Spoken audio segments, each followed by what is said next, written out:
It has been several weeks since you guys have had any work, since your last job, and you are in the town of Flan, and it's pretty standard kind of season. You know that there are kind of a few major factions within the town of Flan. You know that something that people say pretty frequently is that the Zentarum is always watching, because the Zentarum are not out in the open in Flan, but you know that a lot of people kind of are part of their information network. There are also several thieves guilds. Um,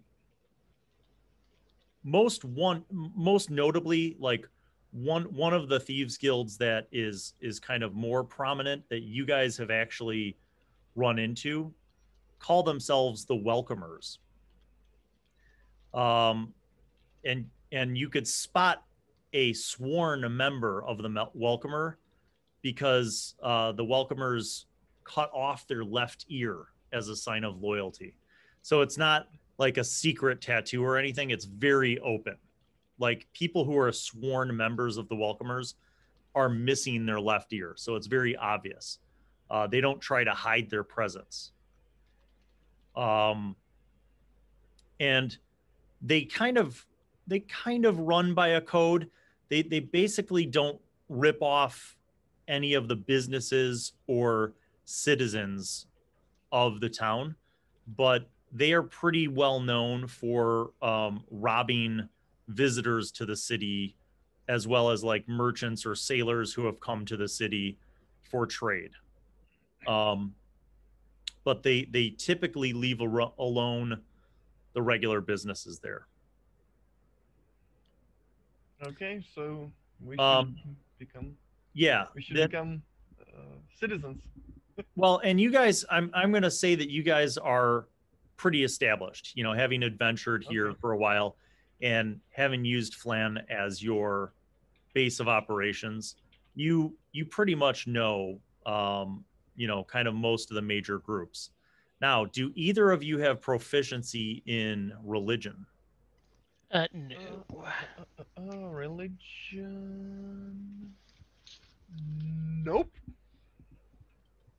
Okay, so I will say this: you guys know that there are a few religious groups that are cults who also operate in Flan, but you don't know very much about them.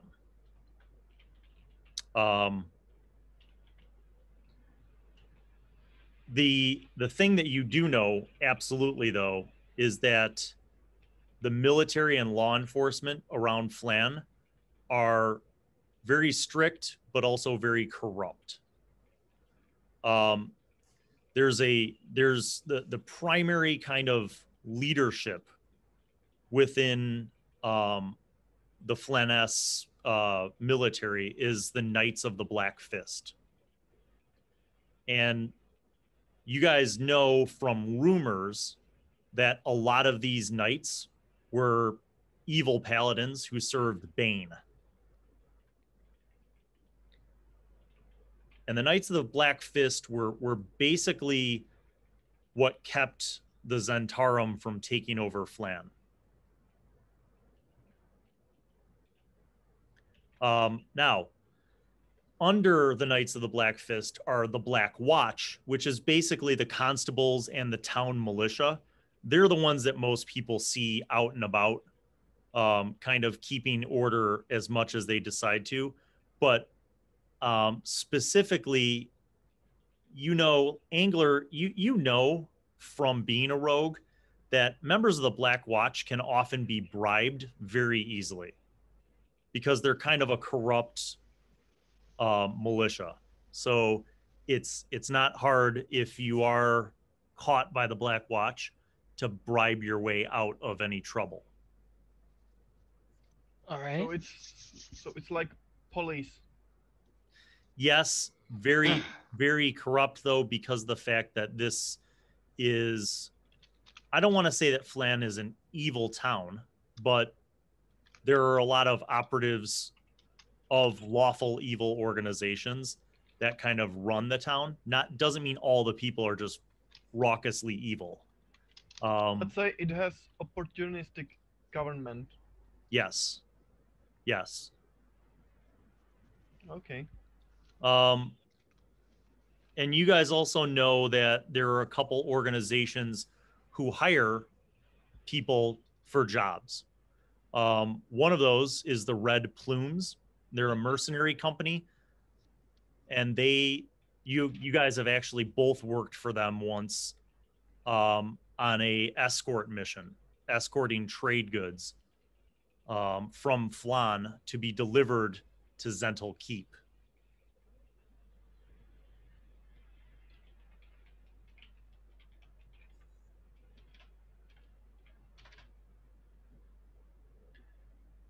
Okay. Okay. Well, So, what's the scale of the map approximately?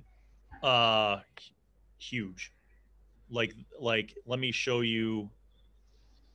I'm gonna show you the. I don't know that this has a scale on it. Doesn't matter.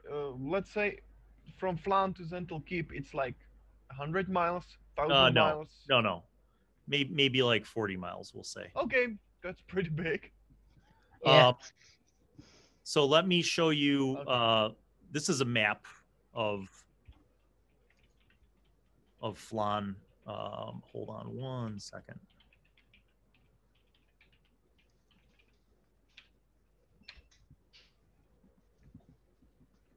Okay, can you guys see this map? I Okay. can. That's pretty neat. So essentially, being that it's a port city, like I said, I mean, trade is primarily what keeps this city going. And you, having been here for a while, you understand that there are some areas that are more affluent, wealthier people live there. So some of these neighborhoods on the east side um, are, kind of where you get more of the common folk and businesses and shops and residents of the town who live in these neighborhoods. The walled-in side of this is entirely run by the military because they also control the docks, and that's what keeps the Black Watch and the Knights of the Black Fist in power. To the north, upriver, is where you have wealthier estates, and these are farmers who own land, who their land provides crops to the town, and some of these farmers are very wealthy as well. So they're kind of a little bit more away from the general area around the port. There is also shoot, hold on. There is also within the port a number of establishments that are inns, taverns, basically trading houses, all sorts of shops and stuff that cater to visitors and travelers and sailors.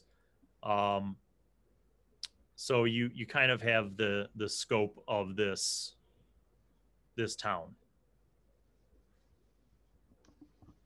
And it is not by any means a huge city, as you could see. It's really not, it's kind of this town that's clustered around the port and the docks.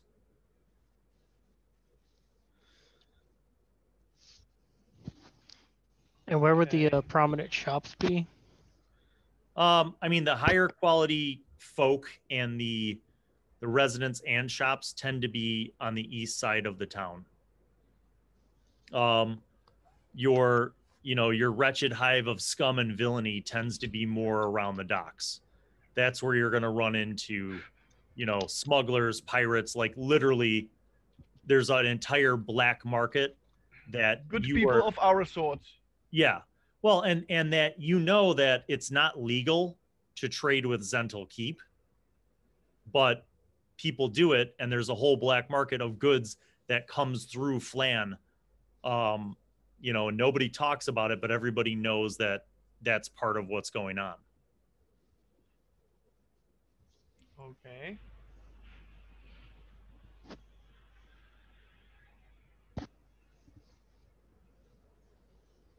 So, as I said, you guys have not had employment in about 3 weeks. You've been kind of like living off of your savings. But you know that there are a few potential sources for work if you're starting to get hungry. As I mentioned, one of which would be going to the Red Plumes. And the Red Plumes maintain a little office. They basically rent a room at an inn called the Laughing Goblin Inn, and it's actually it's a high quality inn. But they maintain a room there, and that's kind of like their office.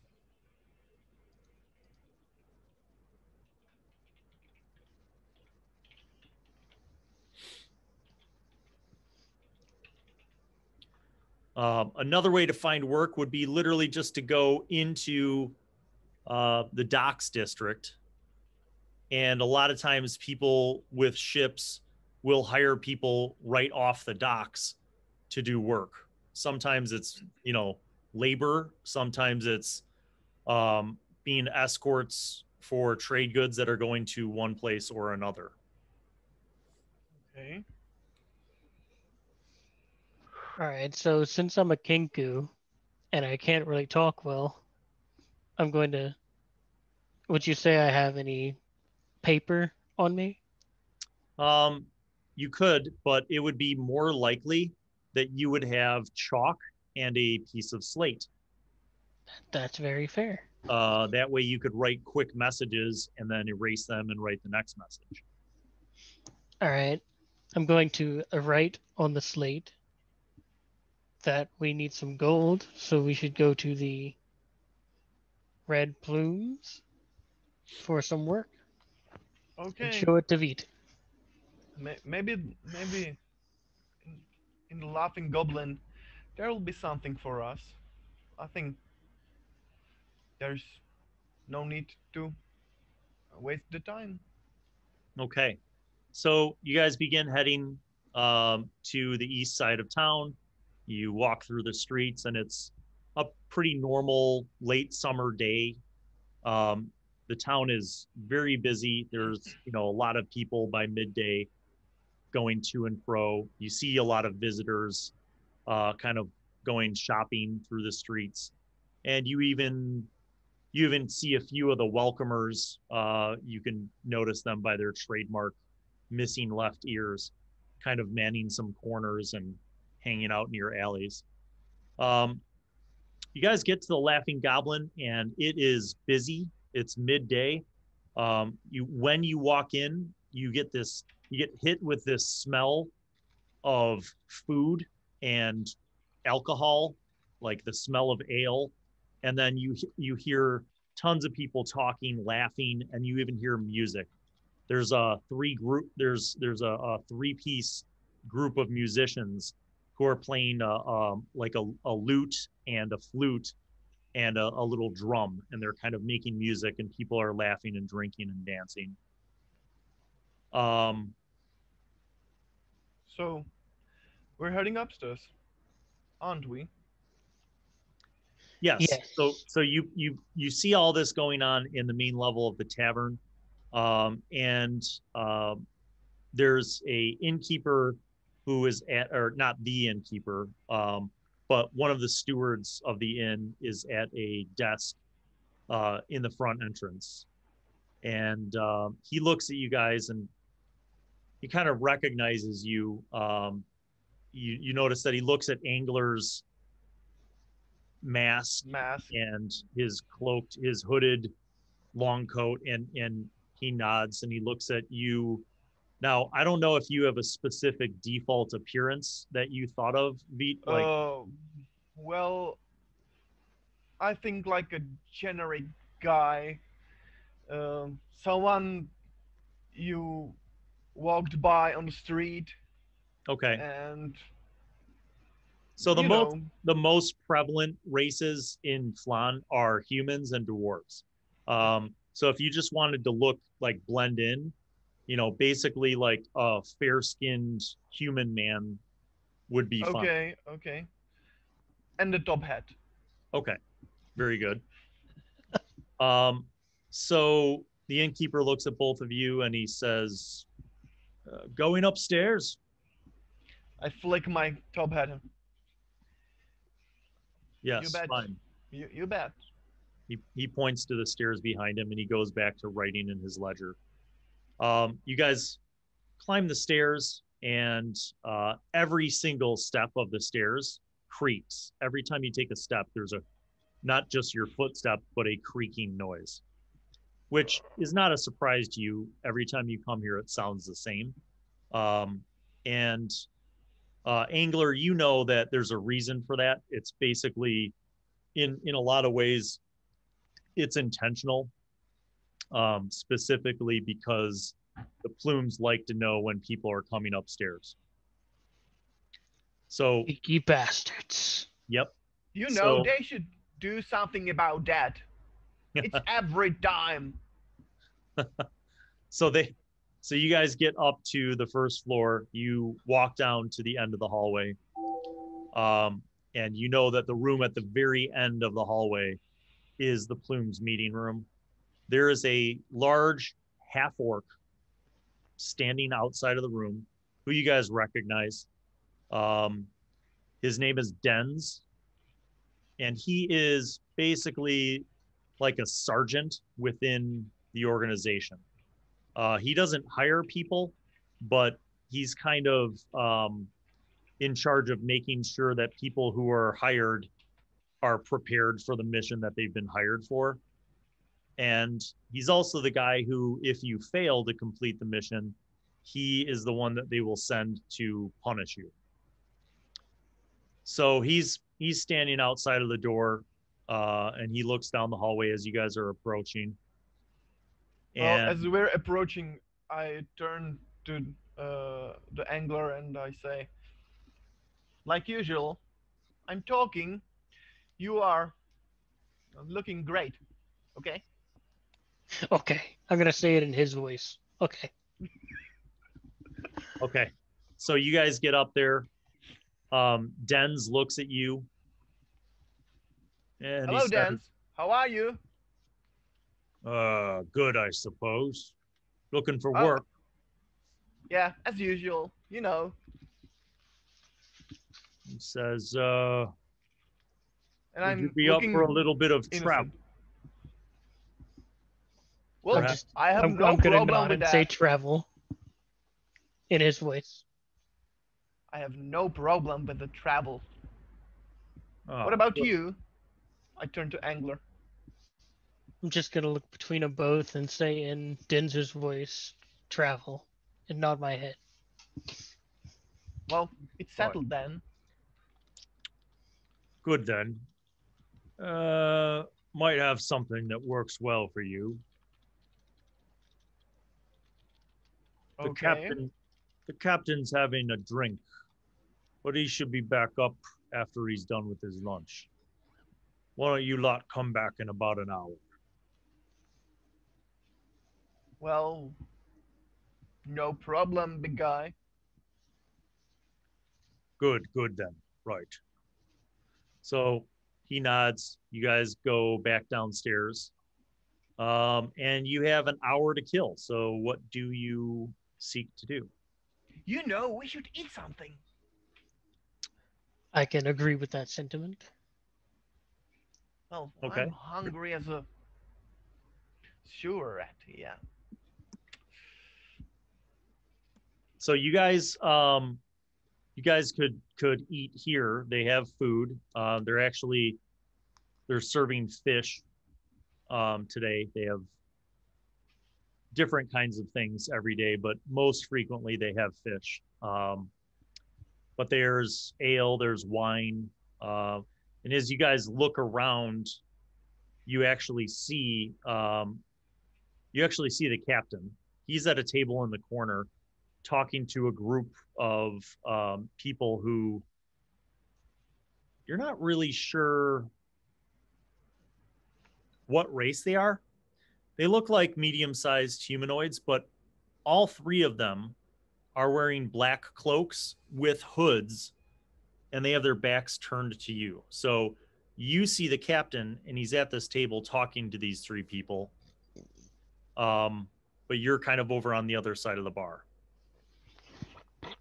So, those are some important folks. We should sit here and watch them. What do you say, big fella? I say, okay. In my voice, I presume. Yes. Okay. Usually So- in your voice. So, we try to find any place in this inn and look for the affordable food and drinks and maybe a few tips for the musicians. Okay.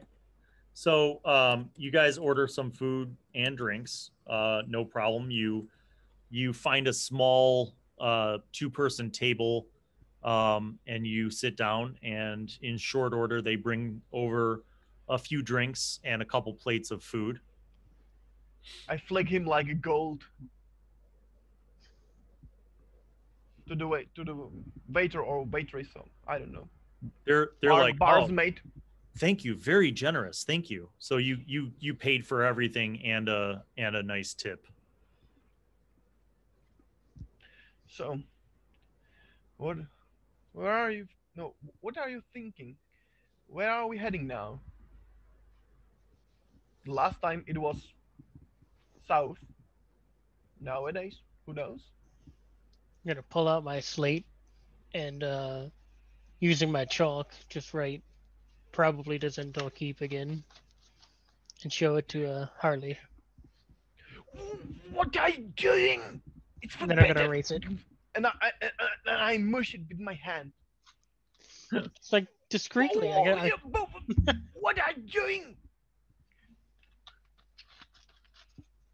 So as you guys You have are You have an intelligence of a chicken. as you guys are having your enjoyable meal and some drinks, you see the familiar face of the bartender, who you guys know as Ren. He kind of comes over towards you guys, and he's like a middle-aged human man. And you notice he always has a large knife at his side, not a dagger, but like a kitchen knife. He comes over to you guys and he says, "Oh, welcome back. It's been a few weeks since I've seen you boys." Hello, Ren. You know, we were busy. Yes. Vagrancy and stuff. You know. Sure. Yes, of course. Say, he leans a little closer and he looks between you guys and he's like, you haven't heard of any shipments going to Thorn Island recently, have you? Well, I've heard nothing of any sorts of shipments. Sorry, man. Yeah, it's kind of peculiar, but there was supposed to be a small trade ship. Can't even say it was a ship for sure. Barge, maybe? Yeah, maybe a small shipment that was supposed to come into the docks. And rumor is that it didn't arrive. So I'm just wondering if maybe it went and dropped off its goods over at Thorn Island instead of the main docks. And do it? What do you say?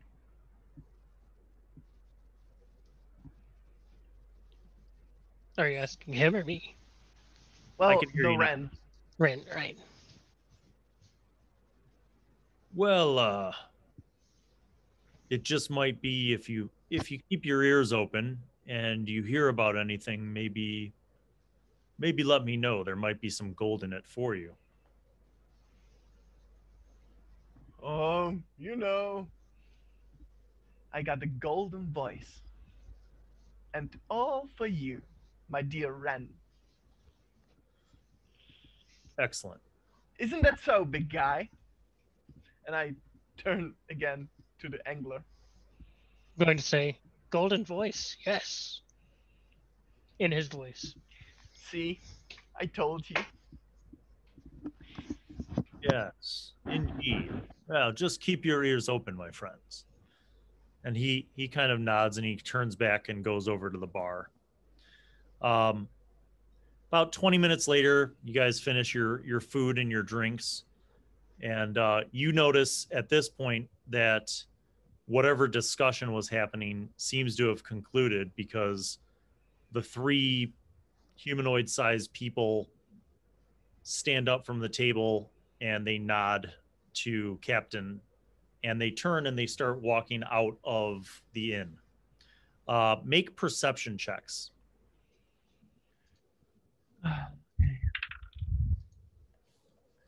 Okay, it's 15 and perception -1, 14.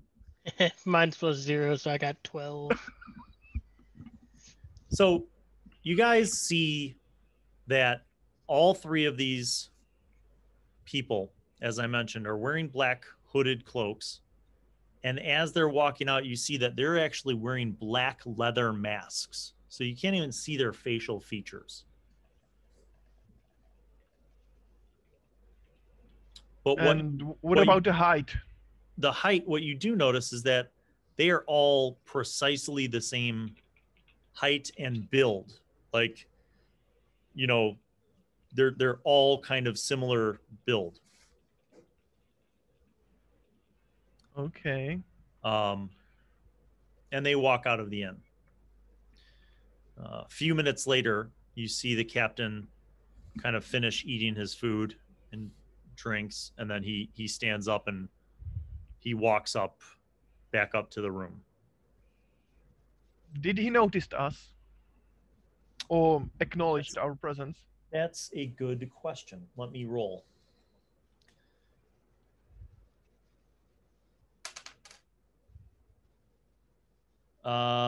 No, you don't think that he noticed you guys. And you weren't, it's not like you were sitting next to him either. So Yeah. the bar is very busy. There's, every table is full. All the spots standing up along the bar are full. It's very loud. So he didn't seem to notice you. So you watch him, he goes up. A few moments later, you guys finish up your food and drinks. And then you, I assume, head upstairs. So we'll wait till the end of this song, and then we are heading upstairs. You know, you are looking great. I am talking. Okay? Okay. So I'm going to put my mask on. You know, sometimes it's like talking to myself. So you Sometimes. And I'm changing my accent every time I'm speaking. Okay. So you're finishing up. The last song finishes up. You provide a rousing applause. And we're heading upstairs. Perfect. Okay. So you get back upstairs. Hold on one second. I just want to put this into the notes. Not roll initiative.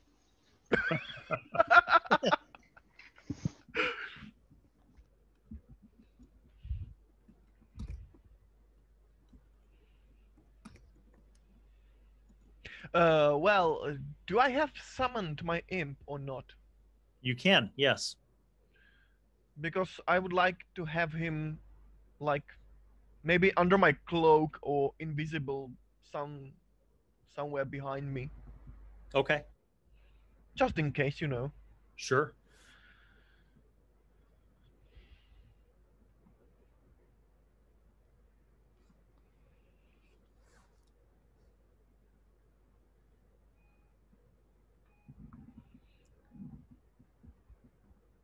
Okay, so you guys get up there. You see Denz outside of the door, and he nods to you, and he beckons you, and he pulls out a key and unlocks the door and opens it. And in the room, you see in this room that all of the beds have been removed. And there's a large desk, there's a single bookshelf, and there's a cabinet, a locked cabinet.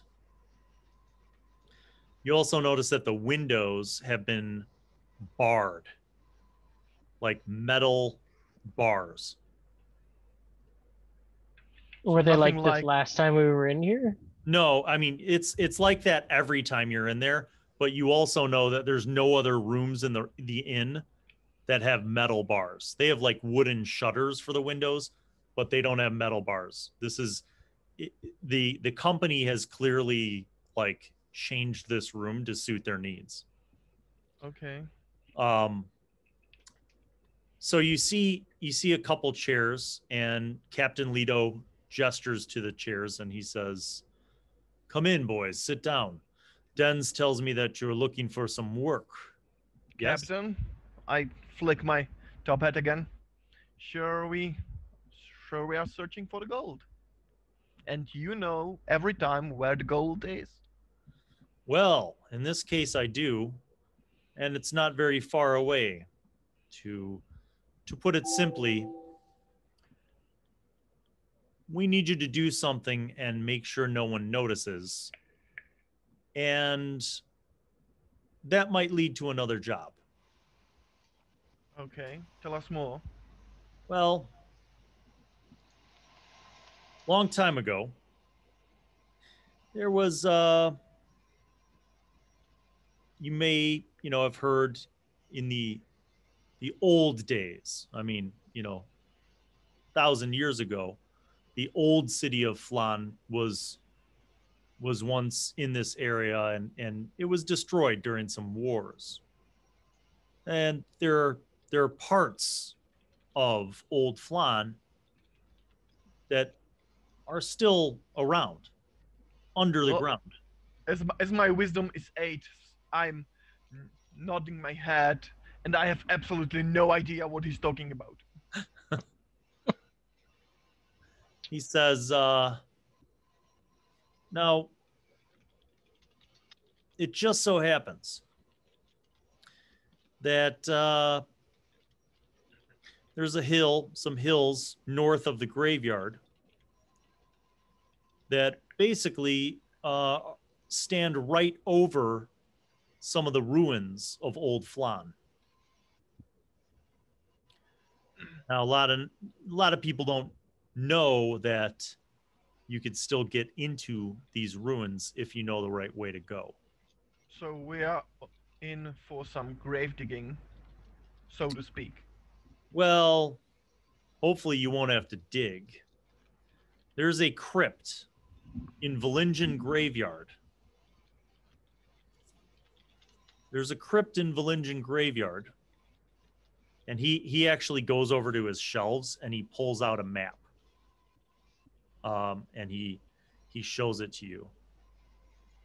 He lays it out on his table and he says, now, if you look here, boys, you'll see that the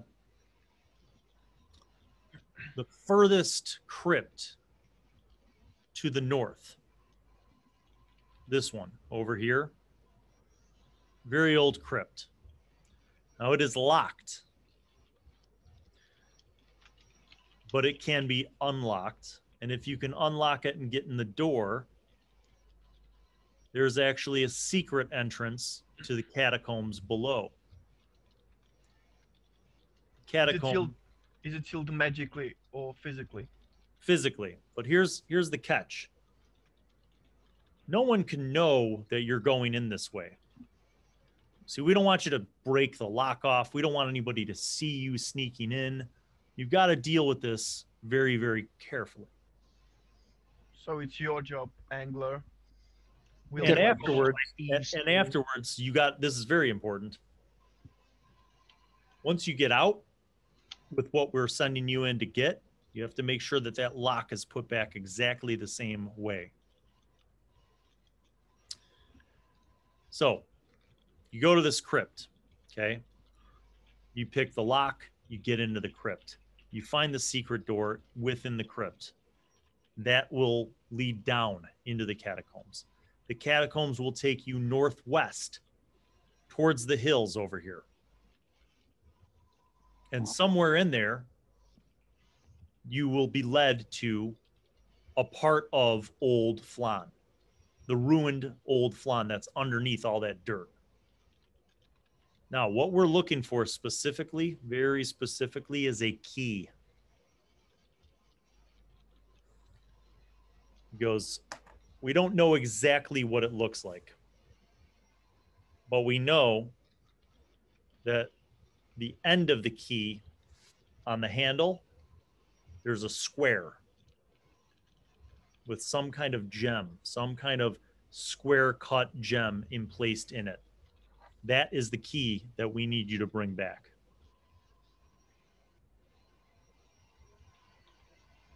Okay. Any leads? No, the only lead is that it's somewhere in Somewhere. that ruined neighborhood of Old Flan. And we should make it in 1 night precisely. Well, I'd hope so. Now, your average, if I were to say your average guard making the rounds of the cemetery isn't going to notice if the lock outside of a crypt is missing. But if they do, that could be a problem, because then they might tell someone else. And someone else might get the idea then to go figure out why somebody broke into a crypt. And if they should find the underground entrance, that prevents us from using it for future instances. Okay, Now- do you have someone proficient with lockpicks? I'm gonna raise my hand. Okay. Do you have any friends, Angler, that are proficient with lockpicks? I know you have some friends. I'm gonna say no friends. Shake my head. Crap. We need Except for someone Except for that will pointed lock Harley. the... We need someone that will lock the crypt behind us. And will... Well, and here's let what I us got out. for you. Here's what I got for you. There's a kid named Raimi. He works for us sometimes. No one's going to notice if a street urchin happens to be wandering around or taking a nap in the graveyard. Okay. So once you get in, he's going to lock it behind you. Okay, sounds good. Problem we is, will knock on our way out. yeah, that's the thing, is that you have to have a good sense of timing, which might be hard because there's no light in there. Okay. So he's going to come back the following morning, Okay. and he's going to wait until he hears someone knock. Sounds good to me. See, we can't have him waiting there the whole time. You understand? Because then Okay. it'll be suspicious. Okay, what about he'd come the next evening? You think you're going to be down there for 24 hours? No, but that will be safer. True. Well, here's what I'll do. I'll send him in the morning, and he'll wait there for about an hour. If he doesn't hear a knock, then he'll leave and come back at dusk. So he'll Okay. come at dawn, he'll come at dusk. Okay, sounds great. I turn to the angler and let's hope there's another exit. I'll write on the slate. If not, it looks like we'll be sleeping with the fishes. And then just Well, erase it. My feathered hand. fair enough. So be it. Get what you need to get and be ready to go in tonight. Okay. Raimi will meet you outside of the gate of the cemetery at dusk. Now, the payment for this, should you come through, is 50 gold each. You're also welcome to keep whatever you find in the catacombs and in the ruins, which, Okay. you know, if you got your eyes open, you might find some nice things down there. One more thing. You Okay, might where is want to be careful, because I've heard a lot of different weird rumors about what lives underground in those ruins. Well, maybe we need some silver or Yeah, maybe. any ideas? Okay. Silvered weapons aren't cheap, man. And I'm talking more to the angler and to myself than to anybody else. He says, I can give you one healing potion each. Consider that a deposit. Okay. We'll bring you how many keys you want. Just the one key. Remember, Okay. square with square a handle square and a cut square gem. gem. Okay. And 50 gold each, you said? You get the 50 gold when you come back with the key. I'm ecstatic, but I'm trying not to show it. Did he say he was giving us any before we go in? No, he's giving you healing. Okay. He's giving each one of you a healing potion. Healing potion. That's your advance, deposit. And then Okay. when you return with the key, he's giving you 50 gold each. He goes, all right, do we have an accord? Do we have a deal? We All have right. a deal. Look to Harley. He goes into his drawer, pulls out a contract. He signs it. He passes it to each one of you to sign. And you read it, and it basically summarizes this mission without the details about how to get in and out of the catacombs. Okay. He goes, all right, be smart, be safe, and keep this to yourselves. Remember, discretion. We were here just for lunch, Mm-hmm. Good. and the good I like music. that. As always. He nods. Dens escorts you guys out, and you have basically half the day. You have about 6 hours until dusk. So is there anything that you need to do, buy, prepare for? Literally anything that will help us with the undead. And is in our price range. Well, there is a temple that is a pantheon temple, meaning that many different gods are worshipped there. You could probably go there and fill up a flask with some holy water.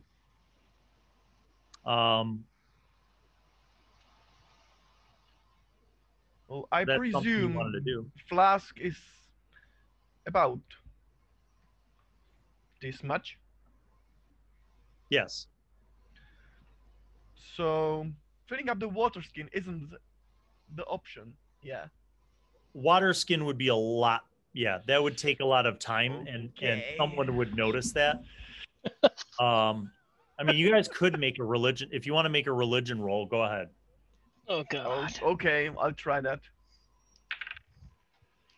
I'll do it, but it won't be good. Okay, religion. I got 18. a big 9. I have 18, 17 plus 1. Okay. So you know that typically, if you wanted to pay for, if you wanted to buy holy water, that it would cost you. That to fill a flask of holy water would be a generous donation to the temple, like usually about 25 gold. But if you felt like you were good enough with sleight of hand, you could maybe secretly fill a flask from a font of holy water without anybody seeing you. Okay. Angler. You could steal holy water. Angler. Get a How good are you with your birdy little hands? And by the way, just to give you an idea, an empty flask, just an empty flask is 2 copper pieces. So you could buy 5 empty flasks for 1 silver piece if you wanted. Okay.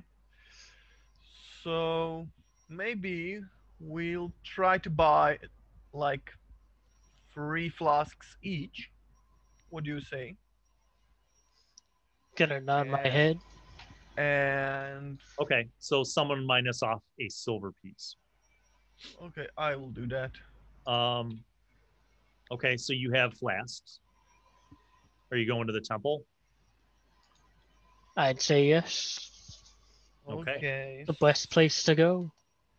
All right. Matt, write down 3 flasks. Or 6 flasks for now, and we'll split that later. Okay. Okay, I got you. And as we're going to the temple, we're scheming a little bit, I presume. Like, Sure. Angler, I will talk to the priests, or priest, I don't know how many of them are there. And you do your thing. I think you know your ways. And if anything goes south, we're out of there. ASAP. And let's hope they don't have an inquisition. No one expects the Inquisition. Yeah. In this town, you have more to worry about from the bad guys than you do the good guys. So you make your way. It's good to be careful. Yeah. Well, you make your way to the temple, and the temple is not as busy as like an inn would be, but there are some people in there, and they're doing prayers. There's like different stations around this huge interior hall with statues to different gods, and then there's these. Each statue to different gods has like a small bowl of water and also like an area with sand to put candles and incense for prayers. So you see like different people spread out, but you guys kind of notice one area that is set aside, and there don't seem to be any people by it right now. You see the priest is kind of up at the far end of the temple, doing some prayers and burning incense. And how close is the sand to the bowl of water? Are they like right next to each other? Yeah, it's like there's a statue, and then in front of it, on one side is the bowl of water, on another side is the sand with the candles and the incense. Okay, how many priests? You see one, and he currently Okay. has his back to you, and he's doing prayers and doing incense. And there are about 10 other people spread out between 4 other stations. Okay, how people generally react to the hellish resonance? Uh, fearfully. Okay, so that's not an option. So Yeah, these look like common residents. Most of these people okay, look like okay, okay, okay, commoners. okay, okay. Okay. Um, Angler, what do you do? I'm going to walk over to that empty space you mentioned earlier. I actually have a candle in my inventory, so I'm going to put one of those in the sand Okay. and use my tinderbox to light it and You can pretend like I'm. actually light it off of one of the other candles. Okay, I'll do that, and I'll It's pretend like like I'm praying. it's like in front of the priest or somewhere on the side. He No, said the priest was all the way across. yeah, it's far away. It's about 40 feet away from where the priest is. Okay, okay, okay, okay. And the next Uh, closest group of people over are worshiping at another statue, and they're about 15 feet away. okay. So I put down my hat and I start to visiting mm, a few of the statues, and I'm pretending to do a short prayer Okay. near. Here's what I'm going to have you do. Okay. So Harley begins kind of going around trying to pray. Uh, you're going to actually do a performance check, Okay. okay, to see if you can kind of make a convincing appearance as if you were like very reverent and very faithful. I feel this will be my first natural one. I have the Maybe, same feeling about my sleight of hand check. maybe. Okay, 19 All plus right. 3, All right. 22. Okay. So you actually um Angler, while you were kind of getting closer to the pool and like uncapping the flask and getting ready to take out some of it to submerge your flask, you see Harley begins like kind of walking around and doing prayers. So now Angler, go ahead and make your sleight of hand check. All right. That is 20. 13 plus 7. Oh, Nice. nice. Wait, Perfect. wait. No, it's 18. I'm sorry. I added my Oh, stealth, not my sleight Okay. of hand. 18 is 18. still sufficient. So you actually manage to kind of do this convincing thing where it looks like you're bowing and praying, and you have like one hand and your jacket's kind of covering that you're leaning in, and you fill up one of the flasks. So that is one success. Harley, make another performance check as you move to another area. okay, I'm ready for the tantrum. You got this, bro. Okay, this is not so good. This is 12. Okay, but not bad, not a failure. Better than the average person, praying. Okay. But So you see the priest does not seem visibly uh, to be changing. He's and the other people around seem to also be kind of going along with the prayers. I'm trying to keep an eye on the priest. Yes. Angler, you make another sleight of hand roll.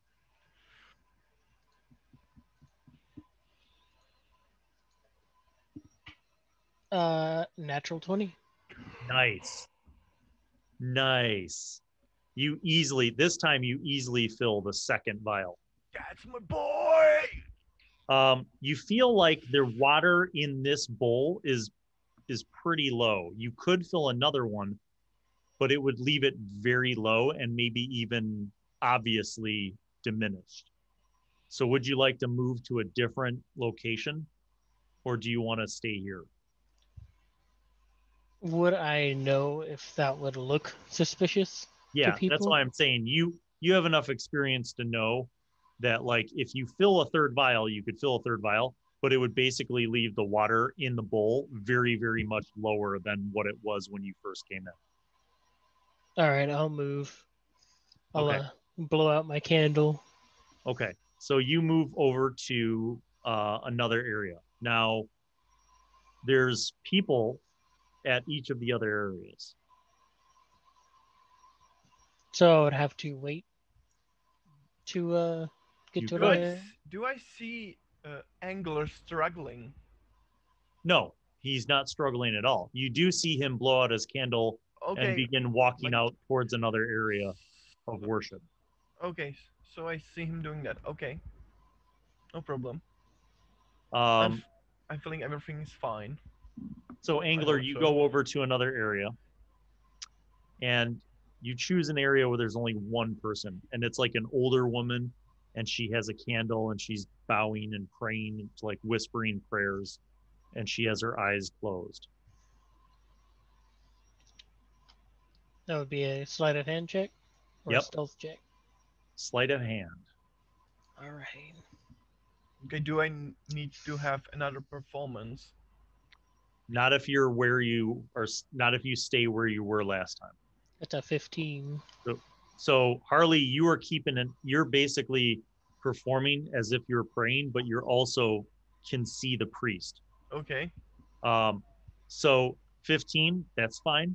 You fill up a third vial. All right. What would you like to do now?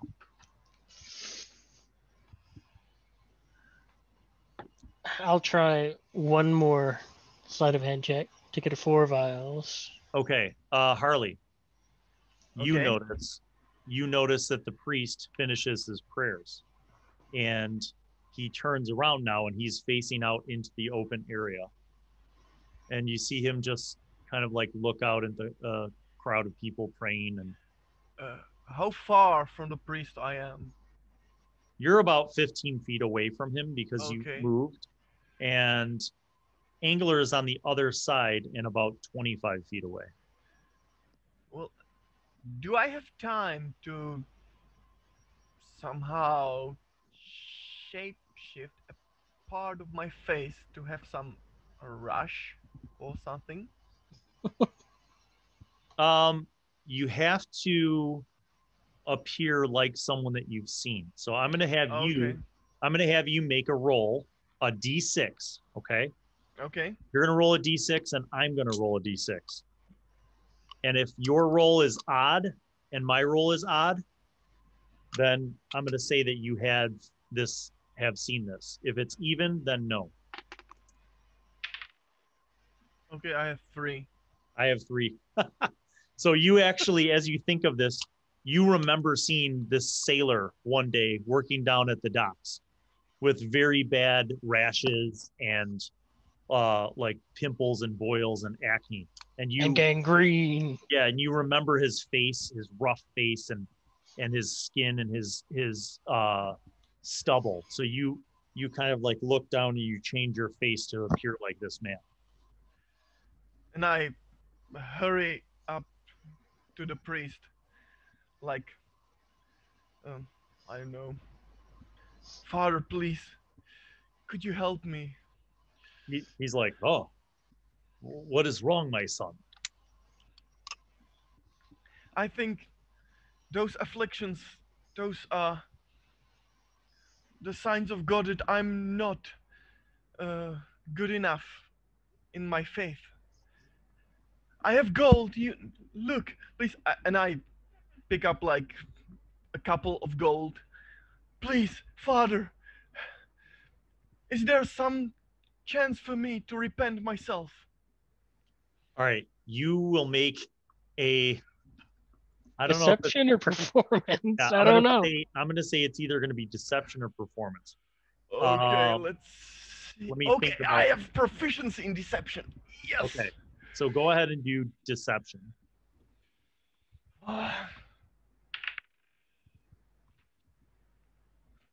Okay. 5 plus 5, 10. Okay, that is better than his insight roll. So he seems like a little skeptical, and he says, my son, if you would like, I can say a prayer of healing over you and perhaps help you. I would be happy to accept your donation of those 2 gold coins. And he gestures behind him. You see a lockbox next to the altar for donations. And he says, come, I will say prayers of healing over you. So Okay, you would be the best, Father. yes. Come with me. So he turns and he takes your gold and he puts it into the donations. And then he begins saying prayers of you. So now his back is to Angler. So Angler, Okay, how much gold I should minus off? 2. 2. Okay. So he so go ahead and make your sleight of hand roll. And I'm going to say you can make one that this whole act that Harley has done to distract him gives you enough time to fill up the remaining 3. So make a stealth roll. Or Stealth? Sleight of hand. Sleight of hand. Sleight of hand. 12. Okay, good enough. That's another one. Make 2 more.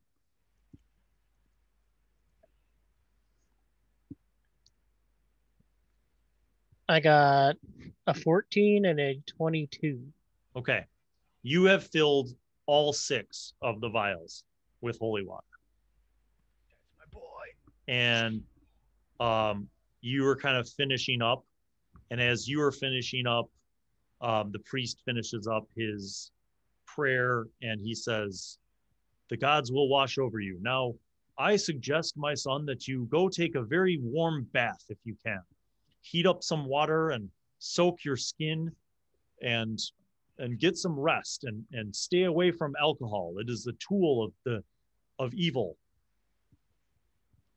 Bath? Okay, Father. I'm not sure if I can do that. But I'm sure you can, my son. Go with the gods.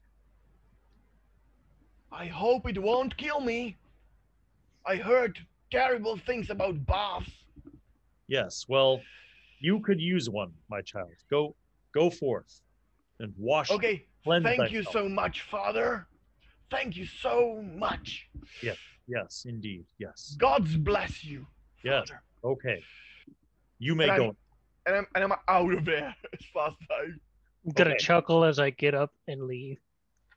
So, Angler, you kind of, as you hear the act being performed, you kind of take that as your cue. You kind of bow to your statue and you walk out. And a few moments later, Harley walks out, and you guys are kind of walking down the street. And now you have 6 I'm changing vials. back. I'm changing back like. Yeah. The moment I'm out of the church. Okay. You now have 6 vials of holy water. I'm gonna go ahead and give him 3. Okay. Like, just So you're discreetly splitting turn to each- him and hand him. Okay. Okay. Very good. Very good.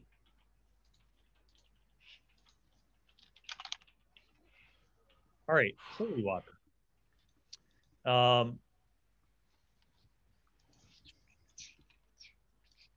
Okay. Any chance to obtain silvered weapon of any sort? You could go to a weaponsmith and see about that. Okay. What do you say, Angler? What about a silvered weapon? Do you have 100 gold? No. No. No. So No. you walk into a weaponsmith and you ask how much it would cost to silver your weapon, and you show him your sword, and the weaponsmith's like, well, it'll take about a week and it'll be 100 gold. Okay, thank you. Hmm. And I'm turning back like, okay, I don't have that much time. You know, I have money, but not that much time. Yes. So you guys, anywhere else that you need to go shopping or anything else that you need to get or want to do? Well, I'm not sure. Well, I'm gonna write on a my slate and ask if he has torches or a hooded lantern. Oh, I have one, and I have 2 flasks of oil. I do not have dark vision, Good so I'll point. most likely I do need. not have it either. Um, So do you have I have torches or a hooded I have lantern? I have 10 torches. Oh well.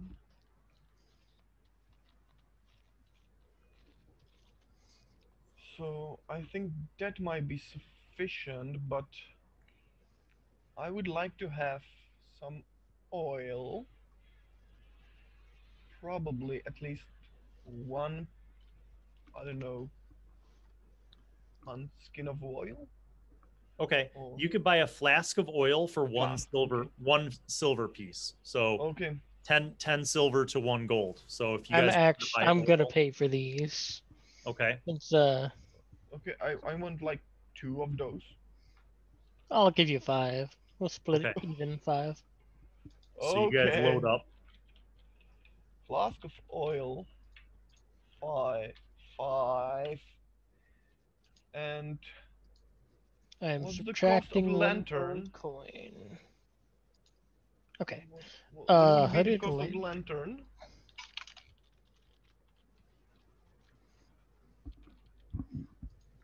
Gonna write on my slate 5 gold pieces, Okay.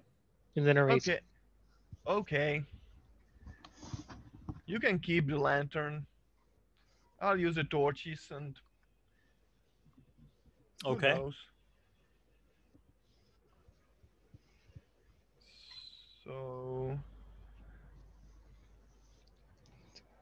ropes, torches, water, some Russians. That's a good point. We should probably. I got 5 rations, but we should get some. Well, I got 10. So I just now understood what you said. When you first said that, Beat, it sounded like you said some Russians. And I was like, oh, like you're gonna hire some Russian hirelings. I was like, that's smart. Yeah, get like 5 okay. guys to help you out. Okay, rations. Yes. Okay. Sorry I for the pronunciation. no, I love it. That made my whole day. Now for the You rest know, of I'm this week, I'm I'm gonna Slav as imagine well. you. Yeah, I'm gonna imagine you hiring Russian hirelings to come and be your muscle for you. That's great. You know, we Slavs are keeping it together. Yeah. All right. So you guys pick up the oil, you got the lantern, you got the torches, what else? Anything else? You have rope and stuff. We have the weapons, and Weapons. I would like to have. I have only the short sword now, so I would like to buy maybe a. Oh, no. It will be enough. I think it will be enough. Okay. I have the ranged Yes. Yeah. weapon. You know. So okay. How about you, Angler? Anything that you need to buy in addition, or are you guys ready to go? I do have a question for you. Yes. So I have a rapier. Would that count for sneak attack damage? It says it's a finesse weapon, Yes. but I'm not okay. It is. So it's funny because I was in one of the other patron games, I was explaining this. The rapier is the only finesse weapon that does 1d8, which is why a lot of people use it. So it's a piercing 1d8 weapon that works with your dex. So in your case, obviously that's going to be your preferred weapon. And a second question. So I am a rogue archetype is soul knife. If I use that, would that count for sneak attack if I use that instead? I believe so. Let me just double check that. All right.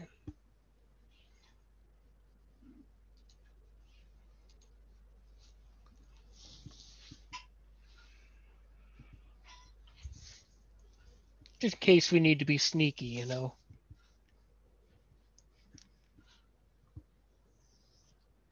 Let's see. Psychic blades. Whenever you take the attack action, you can manifest a psychic blade from your free hand and make that attack with that blade. On a hit, it deals 1d6 plus 3 psychic damage. Is this more of a DM call or? No, I think that's just Psychic Blades is a bonus action. Okay. Okay, I got So you. you can in other words, you wouldn't get, so like let's say you're attacking someone and you have flanking advantage with because Harley's on one side of the person you're attacking, right? Right. You attack and you hit with your rapier, that's what does your sneak attack damage. Your bonus action would be your psychic blade, which does 1d4 plus 3 as a bonus action. Okay. I just wanted to set that straight before I went and did something, like that. Yeah, I think that's how it works. So there's one thing I would like to see about before we start, and that is see if we could maybe hire a cleric from the Red Plumes, if they have a cleric available. So you know that when you guys are hired, that they expect you to do a job Ourselves. yourselves, and Okay. that sometimes they will, when they're putting together a crew for a larger job, they will put together a crew that includes other people. So and also because of the discretion that they expect you to handle this on your own. Okay. Don't worry, man. We got that. All right. Well, in that case, I am ready. Okay. So let's hope we are ready. I'm going to say that for the last few hours of daylight, you guys kind of rest. You hang out at an inn, and then as the sun is setting, you start walking across town to get to the cemetery entrance. And you get to the cemetery entrance, and you see that this cemetery is old. Like the stones are very old. Some of them are cracked. And there is a series of metal wrought iron spikes embedded into the stone along the top, all the way around this entire cemetery. But you could see over the wall. It's not a very tall wall. It's about a 5-foot wall. And there's a gate, and it's very rusted and very old. And it's still open. And you see sitting on a little patch of dirt underneath a tree right outside of the gate is a human boy. And he has kind of like shaggy, dark hair, and just it's kind of like messy and greasy. And he's got like dirt all over his face and dirt on his hands. And he doesn't even have shoes. He's wearing like torn pants and kind of an old shirt that looks like it's a little too big for him, and a coat that is ripped in many parts. And he looks like just basically a kind of a street urchin or a dock rat. And he looks up and he sees both of you, and he nods and he stands up. We nod back at him. I prepare a silver into palm of my hand, and we're going towards the graveyard. Okay. The kid looks at you and he says, "Follow me." And he begins kind of walking through the graveyard. And you notice that he doesn't go directly to, let me share the screen with you so you see. He does not go directly to the spot. And pretty soon you see why. So he starts walking through here. Can you guys see where my cursor is moving? Okay. He starts walking through here, and you notice that there's one of the Black Fist Watch who's walking this way. And Raimi keeps walking and you guys are following him. And then he kind of goes over to this little plot of graves and he sits down next to one and he begins like bowing and praying. And you notice over your shoulder that the guard is kind of like walking towards you guys just slowly. And Raimi is just he's sitting down next to this grave and praying. Has he Well- seen us yet? Yeah, the guard sees you. Okay. It's pretty open area, and he sees you, and he's just kind of slowly walking over towards you guys. Okay, I glanced over the guard and then tried to caress Raimi, be- like stroking his hair, and it will be okay, boy. Don't worry. They are at a better place. I'll just sit there quietly looking at the same grave Okay. with a sad bird face. I'm trying, like, don't worry, guys. It will be alright. The guard kind of gets within about 20 feet of you guys, and he stops. And he just seems to be waiting there for a minute. And then, Raimi kind of like stops his prayers and he looks over his shoulders and then he goes back to praying. Like, come on, man. I know you have the candle for the dead. So, give them your offering. I'm actually gonna pull a candle out after he says that and hand it to Raimi. All right, nice. Make a deception check, Harley. Since would that be a help action? Can he do it? Oh with yeah, advantage? actually, exactly. Because Angler pulled out the candle on cue, you can make that with advantage. So roll. Okay, Roll. first one is 16 and the second one is 12. So it's 16 plus 5, 21.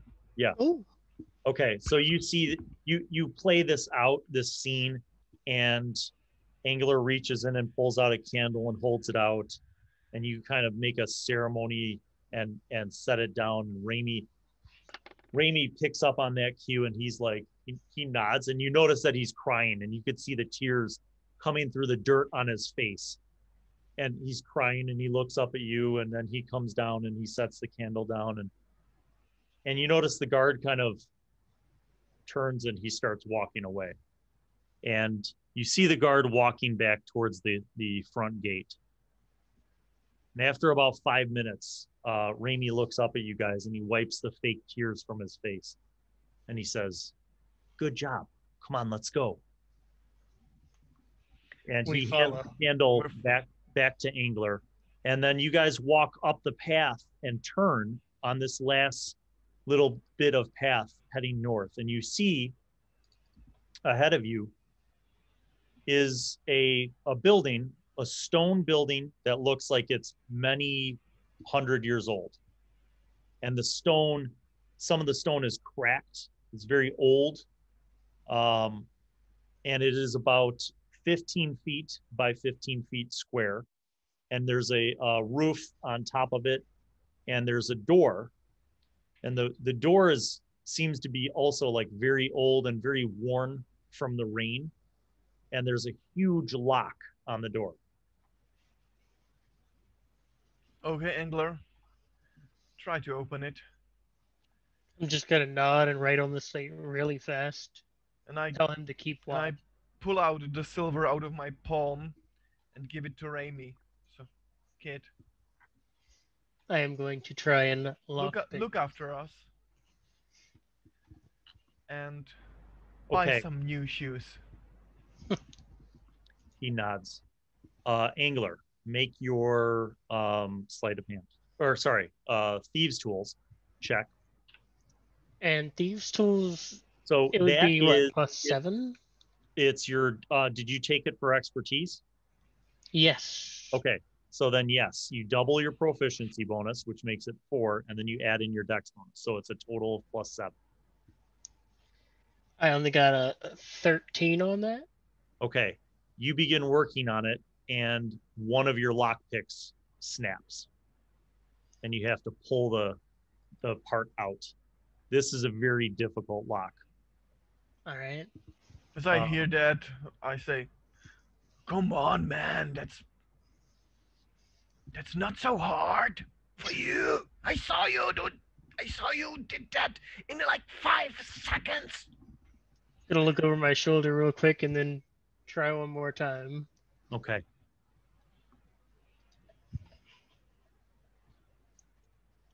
I got a 12 that time. Another pick snaps. How many picks would you say is in the thieves' tools? You have 10 total. Right. You see And the I look over my shoulder. you see the kid go. You see the kid go. I'll bet you a gold piece that I can get it. Okay. I'll take him up on that bet. I'll just back off. Okay. So the kid steps up with your thieves' tools and your picks, and he begins concentrating on the lock. And he snaps one off. He's like, "Damn it!" And he Okay, holds out. man. He That's pulls out a fun. gold coin and he says, "Double or nothing." Sure. I'll nod. There we go. Okay. And he goes, and he hits the lock and he says, "That'll be 2 gold, mister." I gave him that. Oh, come on. Okay. He takes the gold and he says, "I'll see you in the morning." We'll be here. Okay. So Wait you for guys us. take the lock off. You hand it to Raimi. You open the crypt's door and it's actually kind of stiff. The wood has swollen from the moisture and the rain. So you pull it and you open the door and then you go inside and you see in this 15 by 15 room that there are 2 burial stones on each side, where basically vaults on each side. Raimi, once you're inside, he says, "All right, see you tomorrow morning." And he closes the door and you hear him put the lock on. So it is dark. You guys light up a torch, yes? Yep. Who has torches, or who's holding He torches? has torches. I have a I hooded have- lantern. I have torches. So. Okay. So you light up your lantern and you light up your torch, Yep. and you are in a 15 by 15 stone room with 4 vaults total, two on each side. Okay. Any ideas? You are the specialist. I'm just gonna write. We just keep walking, and I'll investigate when we get there. You are there. You're inside the brick. You're inside the stone In crypt. in the ruins. Because we gotta walk. You have to away, find right? how to get into the catacombs. Oh, okay. That's why I said it's up to you. So I'll try the investigation, but Okay, go ahead. You can both roll. All right. okay, it's 19. Man, mine's 12. Okay. So as you are looking,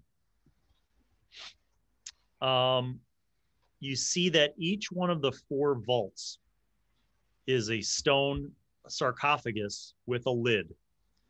And the 2 that, there's 2 that are on ground level on your left and right that are almost like benches built into the walls. You know what I mean? And they have stone lids. And then there's like a strong shelf. And then there's 2 more sarcophagi above that. So almost like bunk beds, except instead of beds, they're tombs. Okay, so this is as you are investigating, you see that the sarcophagus on the left on the floor, the lid seems to be stone, but it's like a different stone. It looks like it's newer than the other 3 in this crypt. It looks like maybe it's the most recent of the people who were buried here, because it's a different stone.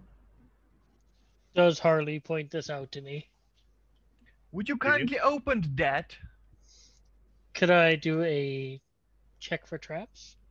Yes, you can. Go ahead and make an investigation check. I have no idea there could be traps. So I'm doing nothing. That makes sense. Good. 14. Okay.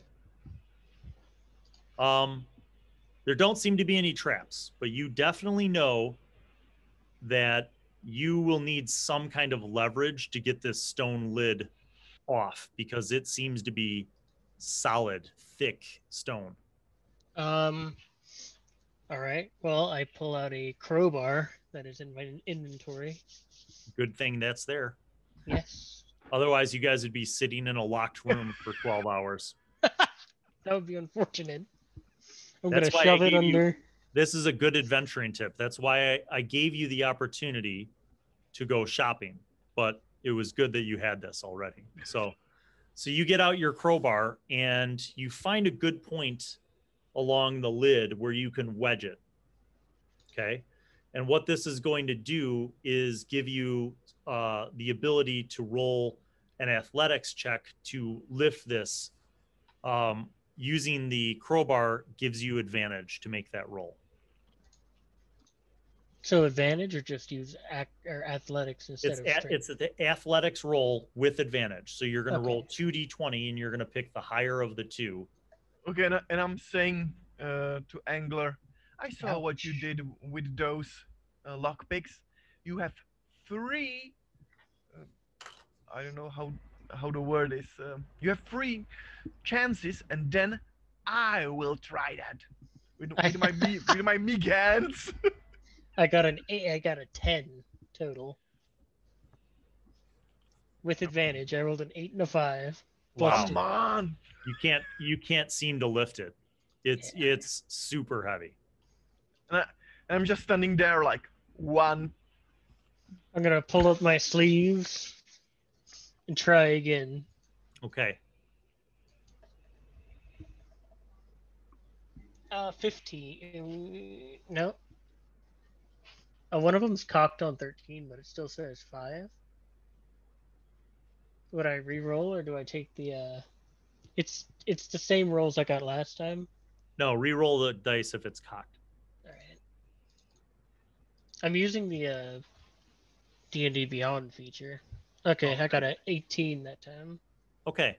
So you finally move your crowbar to a different place and you start putting the leverage on, you put your whole body into it and you lift it up and you see like the seal kind of finally move and now you have it up on the crowbar. So you and Harley begin kind of sliding the stone back very carefully. As I see that, I push that. Yeah. And you slide the stone back, not all the way off, Yeah, make but a you very slide loud it noise. over and you could see that there is a sarcophagus and you slide the stone so that it's 3/4 of the way off and it's leaning up against the wall. And you see a body that looks very old, like it's been buried here for maybe 100 years. It's dried out. Most of the clothing that it was buried in is rotten. So, just skeleton with some clothing. And you see a wood bottom on this sarcophagus inside of it. Is the body wearing any jewelry? No. Okay. I'll try to pick the body Yeah. and move it from the sarcophagus. Like, sorry, Grandpa, this is not your lucky day. You do. Yes. And then we Okay. remove the wooden bottom. Okay. So as you remove the body, you see that this wooden bottom, this plank, that there is a small hole in the corner, and you are able to hook your crowbar and lift it, and you see that this wooden plank fits into a frame inside of the sarcophagus, and you pull out the wooden plank, and you see stone stairs that go down. I look in there and say like, man, it looks like we're in. The stone stairs are very steep, like almost like a ladder. They're very small and they're very steep, but it seems to go down about 20 feet. Okay, I smell acrobatics check. No, you don't need to make an acrobatics check. You can climb down very carefully, I assume. So I'd say for the marching order, I'd go first, since okay. he's more of a ranged Okay. type. So then Angler begins crawling down these stairs. Reverse doggy crawl. Yeah, basically it's almost like a ladder. You're going down backwards and you get to the bottom and you have your lantern and Harley's coming down behind you. And you see a very long hallway that seems to be carved from the bedrock. Okay, this is not like man-made. This is like very old. Well, it's man-made, but it's very old and carved straight from the stone bedrock. It is old, maybe limestone. So there's like pocks of, you know, different textures on the wall. And you could see for 30 feet in the flickering of the torch and the lantern that this hallway is about 5 feet wide and it goes down for as far as your light can reveal. And about 20 feet down, carved into the side of each of the sides of the hallway, are these niches. And you recognize that these are like catacombs where these are burial niches where the bodies were put before they had crypts above the ground. They had these bodies buried. And these Okay, seem to be very old. I put my hand on the shoulder of my compatriot and say, I don't like that, my friend. We'll send an envoy. And I uh, send my imp down the hallway. Okay. Is your imp going to fly down the hallway? Well, I feel like walking will be better for us. Okay.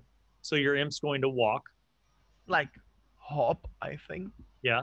And still invisible, or do you want him to be visible? Well, I want him to be visible, especially uh, as he will, as he'll be crossing those niches. Okay. So your imp, whose name is Murmur Okay. appears. And Murmur looks up at you and you explain to him what you want him to do, and he nods and he begins walking. And he passes the first set of burial niches and he looks back at you. And in your mind, you hear him ask you, should I keep going?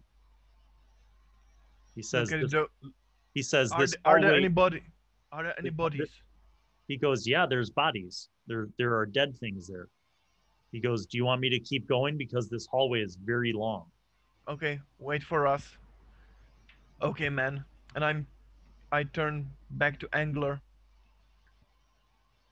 Check for the traps. Go slowly. And beware of the undead. I hate those guys. Trust me. I'm Okay. going to check for traps, I guess. And Okay. I unsheath my short sword from that staff holster, or I don't know how that's called. I hold it in front of me. Okay. And It's a 9 for traps. All right. You get to the first area. You don't see any traps. Both of you make perception checks. okay, that's not good. That's 2 minus 1. 1. Okay. How about you, Angler? I got a 10. Big 10, big 10. Okay. You see, so here's what you see. Above the little arched indentation of each burial niche, you see like old, very old, like runes carved into the arch above each of these burials.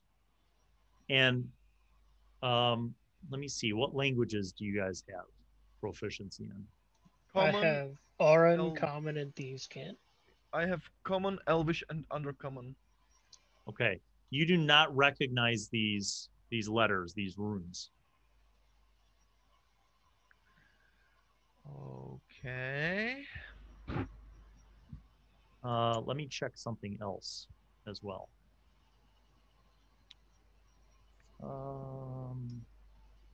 Harley. Okay. Roll. Let me see. I'm going to do this on the dice roller so you guys can see. Okay.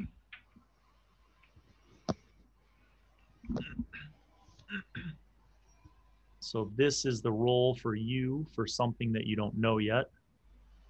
So, okay. You notice something in addition to these runes, okay? You recognize another symbol, and you see this symbol, even though the runes for each one of these arches is different, you see this one symbol above each of these arches. And you recognize it as a magical symbol. And your knowledge of Arcana, you know that this is something somehow related to magic involving the sphere of necromancy. Okay. I said to the angler, there is some shit going on. You don't see anything happen, but Yeah, but your knowledge of Arcana is I'm how to say it? I'm not afraid, but I'm careful. Yes. What what uh, what concerns the necromancy? Okay. So I think those might be runes to keep those bodies dead, or they might keep them alive in certain conditions. And by the way, to describe what you guys see, the bodies that you're in the first set of burial niches, and both of these bodies look like they were carefully prepared for burial. The bodies were they're all in this similar position where they've been wrapped in bandages, and most of the bandages have kind of rotted away, but they've been wrapped and put into a burial position like this. So they're covered skeletons in bandages. So any tools or any You searched the first set of burials niches, and you didn't find any traps, you didn't find any objects in these niches. The next okay, set man. the next set of burial niches is about 20 feet forward. Okay, And man. We will continue, but very careful. okay, Be very careful, and Murmur will always go in front of us. You know, you got it. I'm gonna nod my head and quietly pull my rapier okay, from its scabbard. okay. Okay. So off we go. So Murmur goes up to the next set of niches, and he says, "There's still more hallway. This is 100 Go, feet long. I can go, see, go, I can go see at ahead, the my end of man. the hallway. There's a door," he says. Go, go ahead, my man. Okay, Go ahead towards those towards those doors. okay. So he continues, and you guys get to the second set of burial niches. Go ahead and make another perception check.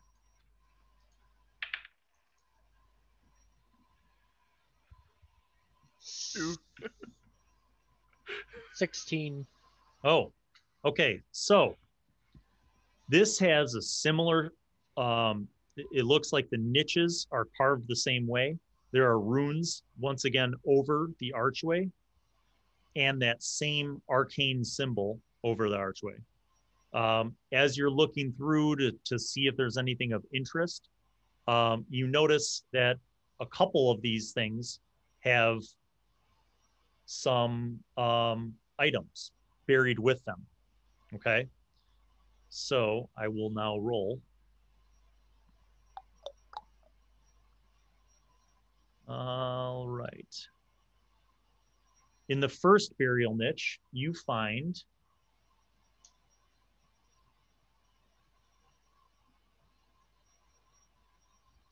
a pendant, and it has a glass mosaic tile embedded in it. And the mosaic is like a multicolored item. So it looks kind of like an antique pendant with a mosaic tile. Something You feel like related. it might be valuable. Okay, it might be related to religion or not. May I have a religion check? Yes, you can. Would it be a history check? You could try that too. I'm not proficient in either. I have +1 on either, so 12. You can't think of any religion that this would be related to. In the other burial niche, you see a pouch, and it's got like a leather strap, and it's around the body of the other person buried. Okay, we'll grabbing those when we're heading back. You got that? I'm gonna nod my head. Okay, I'm gonna Right. tell you this. You can. I understand what you're saying, but you will be responsible for writing down what this is then. Okay. Okay, so I will put that down here somewhere. So the first two bodies had nothing. Body number 3 has the mosaic tile. Body number 4 has the leather pouch. For the pouch. Okay. So you guys continue. You go another 20 feet, and there's precisely same arrangement. Make perception checks. 4. Three. Okay. Natural 1. I got 2, 3, and 4 on the dice. I have -1. Well, fortunately, there's nothing here that is really of any surprise. You don't see that these bodies are buried with anything special. And they have the same markings over the archway. You guys move another 20 feet down. So bodies 5 and 6 had nothing. Bodies 7 and 8, make a perception check. Ooh, now we're talking. 17. 16. Okay. You find some things. It's 5 and 6 or 7? 7 and 8. Okay. On body number 7, you see a what looks like a flag that has been folded, and it is like kind of with the body, like the body's hands are on it. It's like folded on the chest and hands are over that. Yes. If you want, you can make a history check to see if you can identify the nation of this flag. I'll try that. Okay, 5. Try. I got nothing. 19. 19. You recognize the flag. It's actually the flag of Old Flan, the city that was here long ago. I'm going to relay that via slab to my friend Harley. Okay, this might be worth something. We'll keep an eye on that. And in body number 8, you see that the body is also holding something. On its chest is a brass orb.